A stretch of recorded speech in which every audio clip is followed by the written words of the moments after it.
अस्सलामुअलैकुम। Definition in Urdu में एक बार फिर आपको खुश आमदीद करते हैं। आज जो हम डेफिनेशन पढ़ने वाले हैं उर्दू में वो है हुक्स लॉ के बारे में। हुक्स लॉ क्या होता है, किस तरह से ड्राइव हुआ और किसने पेश किया। तो सबसे पहले मैं बताता चलूँ, हुक्स लॉ पेश किया गया है रॉबर्ट हुक की जानिब से।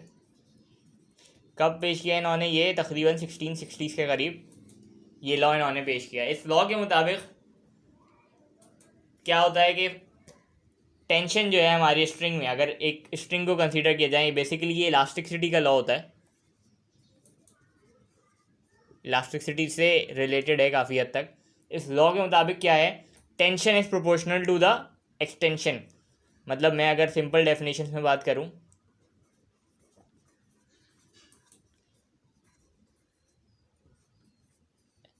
किसी भी स्ट्रिंग में जो हमारे पास टेंशन होगी वो प्रोपोर्शनल होगी एक्सटेंशन के।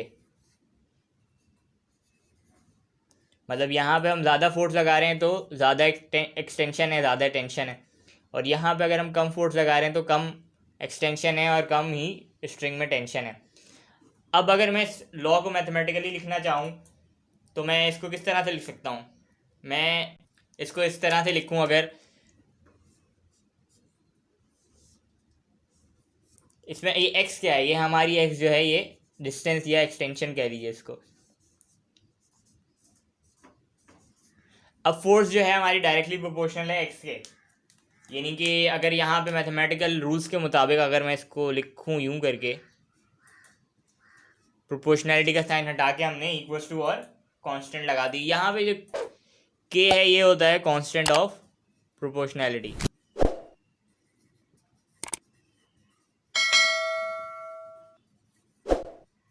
सही। अब ये के जो है हम किस तरह से मतलब के का अगर मैं यूनिट की बात करूँ, के का यूनिट क्या हो जाएगा? के बराबर हो जाएगा फोर्स अपॉन एक्स, यानी कि जो डिस्टेंस है हमारा, यानी कि न्यूटन पर मीटर के बराबर हो जाएगा के का यूनिट। अच्छा, ये इसकी डेरिवेशन का मकसद ये है, इसके मुख्तलिफ न्यूमेरिकल्स होते हैं जो आप लोग को सॉल्व करने होते हैं और डिफरेंट जगहों पे इसकी एप्लीकेशन है जिसको हमें सॉल्व करना होता है। तो उस हवाले से अगर मैं एक छोटी सी आपको डेरिवेशन से करके दिखा दूं कि ये हमारे पास किस तरह से आता है, ताकि सबको सही से समझ आ जाए। अब बिलफर्ड हमने इस पे फोर्स लगाई है, यहाँ पे हमने 5 न्यूटन की, और इसमें ये एक्सटेंशन प्रोड्यूस कर रहा है एक्स सेंटीमीटर के लिए। अब यहाँ पे अगर हम फोर्स लगा रहे हैं 10 न्यूटन की, यानी कि वेट लगा रहे हैं 10 न्यूटन का, तो एक्सटेंशन कितना प्रोड्यूस होगा? 2x। अब इसी को अगर मैं सॉल्व करूँ यहाँ पे अपने पास इस लॉ के मुताबिक, सबसे पहले तो हमें के फाइंड करना होगा। जैसे कि फोर्स है हमारे पास कितनी? 10 न्यूटन। के हमें फाइंड करना है, एक्स हमें पता है कितना है 2x, यानी कि 2 सेंटीमीटर ले लीजिए डिस्टेंस है ये। तो के हमारे पास क्या आ जाएगा? के आ गया हमारे पास 5। अच्छा 5, अगर ये इसको हम मीटर में लेंगे तो ये हमारे पास वैसे ही न्यूटन पर मीटर में इसका प्रॉपर यूनिट हो जाएगा, जो कि इसका प्रॉपर है यूनिट ऐसा ही। अब इसी को के को यूज़ करते हुए हम इसको भी सॉल्व कर सकते हैं। मतलब कि ये फर्स्ट केस हो गया ये वाला। अब इसको सॉल्व करने के लिए अगर हम यहाँ पे कैलकुलेशन करें,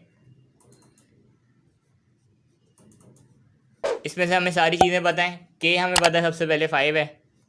अगर एक्सटेंशन पता हो या फोर्स पता, कोई भी एक चीज़ पता हो, हम दूसरी चीज़ आराम से निकाल सकते हैं। एक्सटेंशन हमें पता है बिलफर्ड्स 1 है, 1 सेंटीमीटर। तो हम फोर्स निकाल सकते हैं कितना वेट अप्लाई किया होगा। तो ये हैं छोटे छोटे न्यूमेरिकल्स जिसको सॉल्व करने के लिए हुक्स लॉ इस्तेमाल करते हैं हम अपने कोर्स में। बाकी हुक्स लॉ की मुख्तलिफ एप्लीकेशन हैं, मुख्तलिफ लिमिटेशंस हैं। एक हद तक हुक्स लॉ यूनिवर्सल लॉ नहीं है, ये बात सबको ध्यान में रखनी है कि हर जगह एप्लीकेबल नहीं होता। एक हद तक एप्लीकेबल होता। अगर बिलफर्ड्स हमारा स्ट्रिंग में हमने लोड अप्लाई कर दिया 100 न्यूटन का, तो ये स्प्रिंग डिफॉर्म हो जाएगा, मतलब इसका कांस्टेंट जो है वो डिफरेंट हो जाएगा। फिर इसको डिफरेंट तरह से हमें सॉल्व करना पड़ेगा, तो फोर्स ज़्यादा हो जाएगी काफ़ी। एक हद तक ही अप्लाई हो सकता है, हुक्स लॉ के बाद नॉट एप्लीकेबल। दूसरी लिमिटेशन इस तरह से है कि कोई मटेरियल है जिसको नॉन हुकियन मटेरियल कह सकते हैं, विल्फर्ड रबर बैंड है, जो कि बाकी मुख्तलिफ वजूहत पे ज़्यादा डिपेंड करता है बजाय इसके कि वो इलास्टिसिटी पे डिपेंड रहे। तो ये कुछ लिमिटेशंस हैं, एप्लीकेशन इसकी बहुत हैं जो कि हमारे पास यूज़ की जाती हैं, यानी कि स्प्रिंग्स के और बॉल पॉइंट्स के, जो इवन के बॉल पॉइंट्स के जो स्प्रिंग्स होते हैं उसमें भी ये हुक्स लॉ हम देख सकते हैं, उससे भी हम वेरीफाई कर सकते हैं। मेनली स्प्रिंग से रिलेटेड है ताकि उसकी एक्सटेंशन को और कांस्टेंट जो प्रोपोर्शनैलिटी का कांस्टेंट है उसको कैलकुलेट करने के लिए यूज़ की जाती है। तो ये था हुक्स लॉ, एक ओवरव्यू था।